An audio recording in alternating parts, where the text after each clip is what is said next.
નમસ્કાર, સત્યમેવ જયતે લાઈવ ન્યૂઝમાં આપનું સ્વાગત છે। વડોદરામાં ભીમ આર્મી ભારત એકતા મિશન આઝાદ સમાજ પાર્ટી અને વિવિધ વિદ્યાર્થી સંગઠનો દ્વારા જિલ્લા કલેક્ટર કચેરી ખાતે વિરોધ પ્રદર્શન કરવામાં આવ્યું। રેલી સ્વરૂપે કલેક્ટર કચેરી પહોંચેલા કાર્યકરોએ રાષ્ટ્રપતિને સંબોધીને આવેદનપત્ર પાઠવ્યું, જેમાં પરીક્ષા અને ભરતી પ્રક્રિયામાં પારદર્શિતા, વિદ્યાર્થી આંદોલન દરમિયાન થયેલી કાર્યવાહીની નિષ્પક્ષ તપાસ તેમજ જવાબદારી નક્કી કરવાની માંગ ઉઠાવવામાં આવી। હાથમાં પોસ્ટર, બેનર અને પ્લેકાર્ડ સાથે ભીમ આર્મી ભારત એકતા મિશન આઝાદ સમાજ પાર્ટી અને વિવિધ વિદ્યાર્થી સંગઠનોના કાર્યકરો જિલ્લા કલેક્ટર કચેરી સુધી રેલી સ્વરૂપે પહોંચ્યા હતા। વિરોધ દરમિયાન કાર્યકરોએ સરકાર વિરુદ્ધ સૂત્રોચ્ચાર કર્યા બાદ મામલતદાર મારફતે રાષ્ટ્રપતિને સંબોધીને આવેદનપત્ર સુપરત કર્યું। આવેદનપત્રમાં જણાવાયું હતું કે દેશની શિક્ષણ વ્યવસ્થા સ્પર્ધાત્મક પરીક્ષાઓ અને ભરતી પ્રક્રિયાની વિશ્વસનીયતા જાળવવા માટે પારદર્શક અને જવાબદાર વ્યવસ્થા ઊભી કરવી જરૂરી છે। સાથે જ પરીક્ષા અને ભરતી સંબંધિત અનિયમિતતાઓ સામે કડક કાર્યવાહી કરવાની માંગ પણ કરવામાં આવી। સંગઠનોએ તાજેતરના વિદ્યાર્થી આંદોલન દરમિયાન થયેલી પોલીસ કાર્યવાહીની નિષ્પક્ષ તપાસ કરાવવાની માંગ કરી હતી। ઉપરાંત કેન્દ્રીય શિક્ષણ મંત્રી ધર્મેન્દ્ર પ્રધાન નૈતિક જવાબદારી સ્વીકારી રાજીનામું આપે તેવી માંગ સાથે આંદોલન દરમિયાન જીવ ગુમાવનાર વિદ્યાર્થીઓના પરિવારને ₹1 કરોડની આર્થિક સહાય આપવાની રજૂઆત પણ કરવામાં આવી।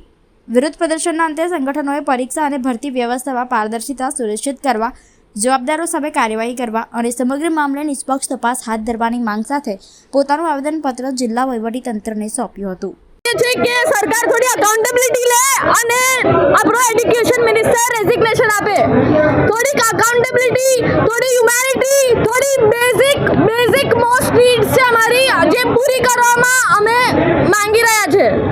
અમને જોઈએ છે કે જેટલા બી સ્ટુડન્ટ્સે સુસાઇડ કમિટ કરી છે, જે બી આપણી આખી ગવર્મેન્ટની જે સિસ્ટમ છે, જે બી મોટા ગ્લિચીસ છે ગવર્મેન્ટમાં, એ બધાને કવર અપ કરવામાં આવે, અકાઉન્ટેબિલિટી લેવામાં આવે અને ગવર્मेंट चेंज मांगी रहा है। हमें मोटा चेंज एटलीस्ट नानादी स्टार्ट तो करो पहला। और ये मुद्दे को लेके कर रहे हैं कि अगर इतने बच्चों ने जान दी है तो वो एटलीस्ट एक्नॉलेज तो करे।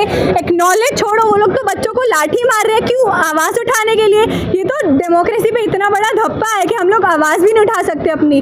एक्नॉलेज भी गवर्नमेंट ने आज आके किया है। इतना 26 दिन हो गए, इतने सारे वीक्स हो गए, गवर्नमेंट ने कुछ भी नहीं बोला है। तो हम यही मांगते हैं कि आप जवाब मत दो, बट आप एटलीस्ट एक्नॉलेज तो करो। आप ये तो बताओ कि आप चेंज लाने के लिए क्या कर सकते हो। 15 साल से आपकी गवर्नमेंट, इतने पेपर लीक हो रहे हैं। आज अगर जनता आपसे जवाब मांग रही है तो जवाब छोड़ो, आप एक्नॉलेज तो करो उन्हें हमारा इस चीज़ के बारे में। इतनी मूवमेंट इसलिए हो रही है कि एटलीस्ट वो एक्नॉलेज तो करे कि हम आके रोड पे लड़ रहे हैं। मैं मेरे लिए लड़ रही हूँ, मैं मेरी फ्यूचर जनरेशन के लिए लड़ रही हूँ, क्योंकि वो भी इसी देश में जिएंगे एंड आगे जाके उन्हें पढ़ना भी इधर ही है। तो चेंज तो लाना ही पड़ेगा। बहुत बार हो चुका है और गवर्नमेंट ने चेंज लाया ही नहीं है। पेपर लीक हर साल होते आ रहे हैं। एक नहीं कि नीट का ही पेपर लीक हो रहा है, इस साल क्लैट का भी पेपर लीक हुआ था, बहुत सारे दूसरे पेपर लीक हुए थे, लेकिन उसे मीडिया अटेंशन भी नहीं मिल रहा है। तो हम ये चाहते हैं कि आप चेंज लाओ, आप मीडिया को ये सारी चीज़ों में अटेंशन देने दो। आप जो पेपर लीक है उसे आप बंद मत करो, लेकिन एटलीस्ट उसका नंबर तो डिक्रीज